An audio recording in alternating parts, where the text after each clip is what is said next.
I'm here with Ron Mackay, the head of Troma's convention booth, as well as stunt butt to Joe Flyshaker, I'm pretty sure is what you call that. Yep, something like that. So, how did you get involved with Troma?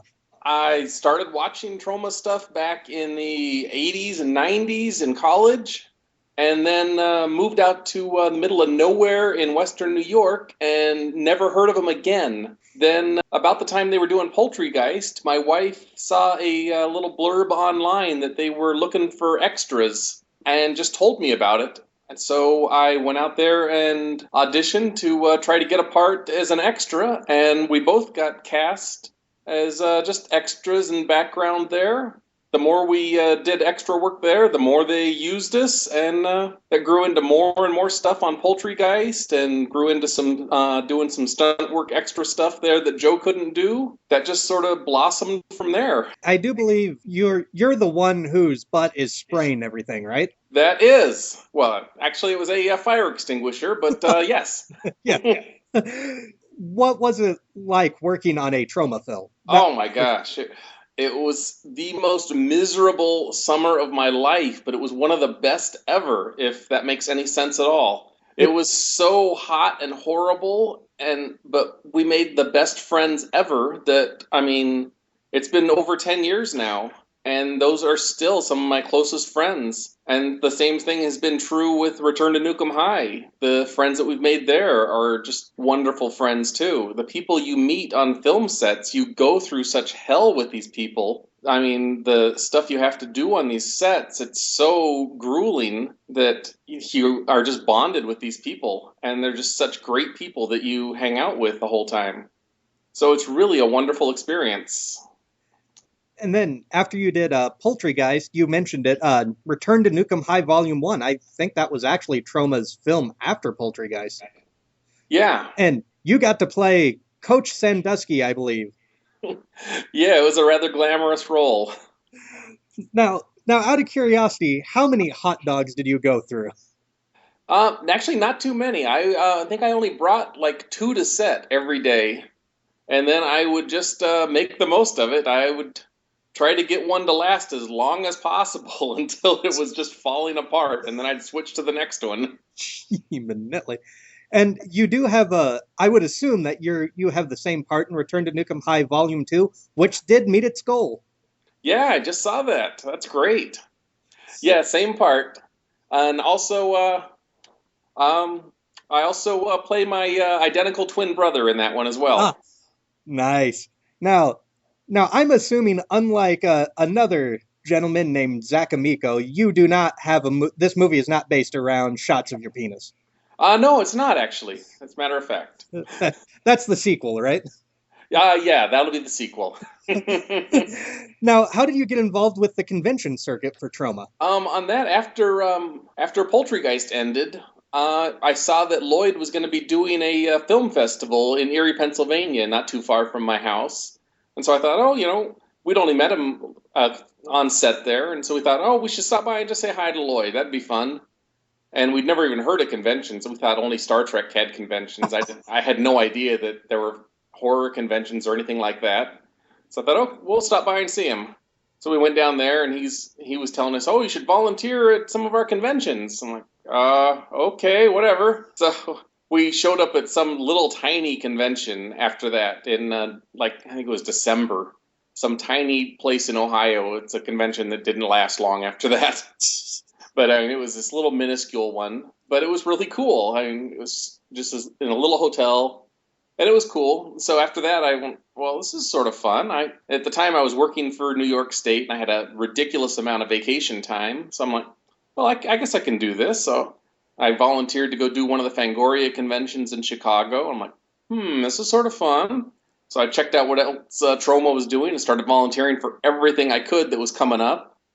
And after I volunteered for a ludicrous amount of these, Troma just parted ways with the one person in the office who was doing their conventions for them.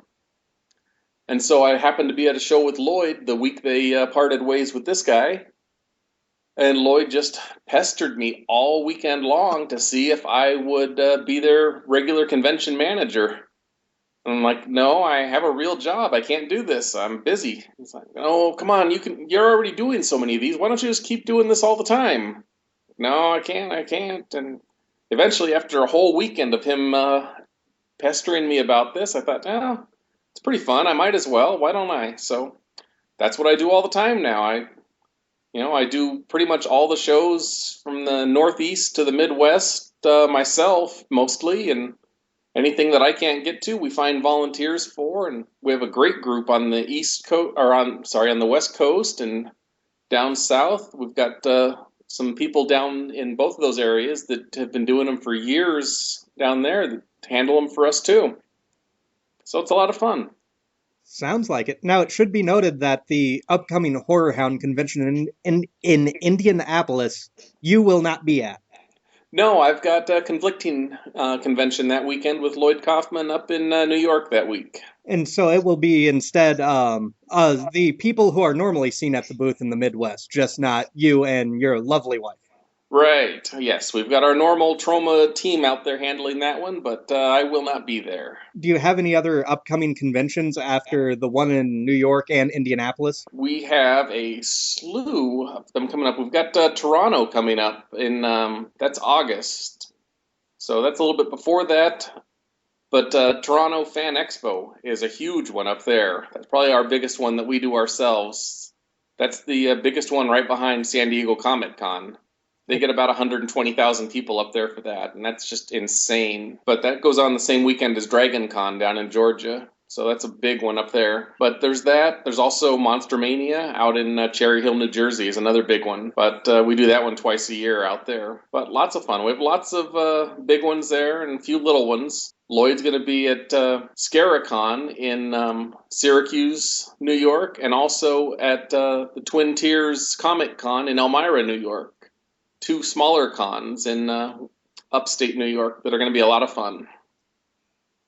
Now, as head of the convention circuit or whatever you want to call it, Mm-hmm. is it your job to order the Troma films that are there, or is it just they're given to you and you sell? How exactly does that work? Yeah, I've got a pretty big stock at home here of the movies that I take to the shows with me. I've got pretty much everything that Troma has in stock I have with me. So anything that we have in the Troma office, I have pretty much with me here at home.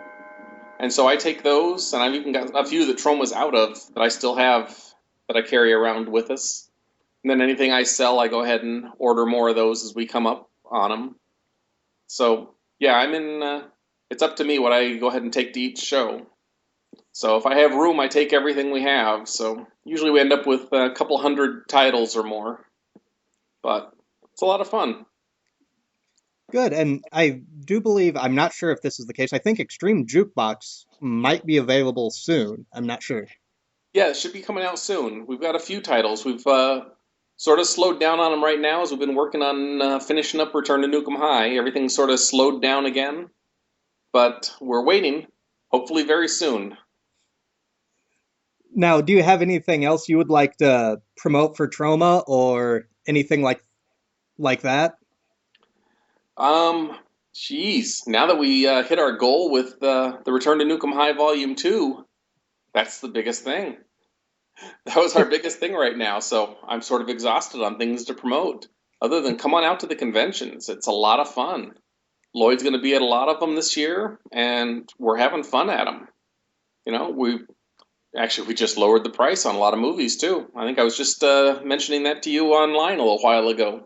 Oh, So yeah. we're going to have some new price points on movies, so should be a lot of fun at these things. Now, not to put you on the spot or anything, what is your favorite Troma film? Oh man, that really changes. Um, for a long time, I think it was Cannibal the Musical. Trey Parker and Matt Stone's. It's just so addictive. The music in it is so ridiculous that you just can't get it out of your head afterwards. But I think, Return to Nuke'em High keeps sneaking in there. Every time Lloyd does a new one, I just love it. His newer stuff, I keep loving his new stuff that comes out. So that's probably up there right now. Same here. I actually, I like Return to Nukem High Volume 1 because I haven't seen Volume 2 yet, of course, because you're still making it. But that's one of my favorites, and honestly, I enjoy Poultrygeist as well. But the problem is I cannot eat lunch while I watch that. Yeah, it has a few moments like that. Well, since that seems to be pretty much anything, since you guys have met your goal, which congratulations, and Thank you very I, much. I was a proud backer on that too. That's awesome. I thank you. I can't thank everybody. I can't thank everybody enough that has donated to that. There's so many great people out there that can't afford to give to it and still gave. That's great. I really appreciate it. And then I would assume after this, the next thing is, oh, not All the Love You Can, the sequel to it. Yes, that's great. That's in the editing process now, so hopefully that'll be out soon. I can't wait to see what they've done with that. Lloyd's daughters have been working on that for quite a while now. So, all right, well, if that's all, I guess I will let you go so you can. I'm just gonna guess here, kill zombies. There's a very good chance that I'm going to be doing that here. My wife and I have a blast doing that every evening. All right, well, have a good day, and thanks for taking time out of your busy day. Wonderful. Thanks for talking to me. We'll talk to you later. Have a good one.